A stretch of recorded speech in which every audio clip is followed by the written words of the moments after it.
আজকে তোমাদের সাথে শেয়ার করব আমার ভাইয়ের বার্থডের একটা মিনি ভ্লগ। 3rd জানুয়ারি ছিল আমার ভাইয়ের বার্থডে। সেদিন সকালে ডিউটি করে দুপুরবেলা ভীষণ চা খেতে ইচ্ছে করছিল। তারপর চা খেয়ে বাড়ি এসে ফ্রেশ হয়ে সন্ধেবেলা গেলাম মাসির বাড়ি।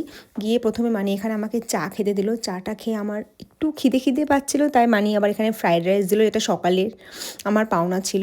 দেন বাইরে এসে দেখলাম এখানে লুচি ভাজা হচ্ছে। উফ, এরকম গরম গরম লুচি দেখে আমার তো জাস্ট লোভ কন্ট্রোল হয় না, কিন্তু খাইনি কারণ ভাইয়ের বার্থডে ছিল, তো ভাই আগে খাবে।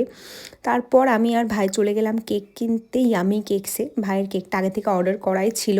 তো এখানে এসে আমরা ডেকোরেশনের টুকটাক ক্যান্ডেলস দেখছিলাম, কিন্তু কেকটা না একটু প্রবলেম হচ্ছিলো, পুরোপুরি কমপ্লিট হচ্ছিল না, আর একটু খালি খালিও লাগছিল। তাই আমি ভাইকে বললাম উপরে হ্যাপি বার্থডে লেখাতে। তারপর বাড়ি এসে কেকটা সাজিয়ে এবার শুরু হবে হচ্ছে আশীর্বাদের পালা।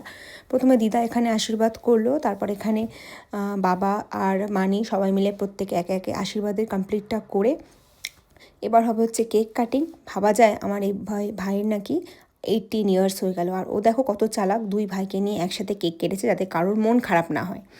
দেন এখানে আমরা একে অপরকে কেক খাওয়ালাম, আর এবার হচ্ছে নিজের কেক খাওয়ার পালা। কেক টেক খেয়ে এবার এই লুচিগুলো খাওয়ার পালা, যেটার জন্য আমি কখন থেকে ওয়েট করছি। আর এখানে ছিল লুচির সাথে ঘুগনি, আর আমার জন্য ছিল সকালের আমার পাওনার চিকেনটা। আর এই লুচি আর চিকেনটা খেতে যে কি ভালো লাগছিল আমার, ভীষণ ভীষণ ভীষণ টেস্টি। আর শেষ পাতে খেলাম পায়েস।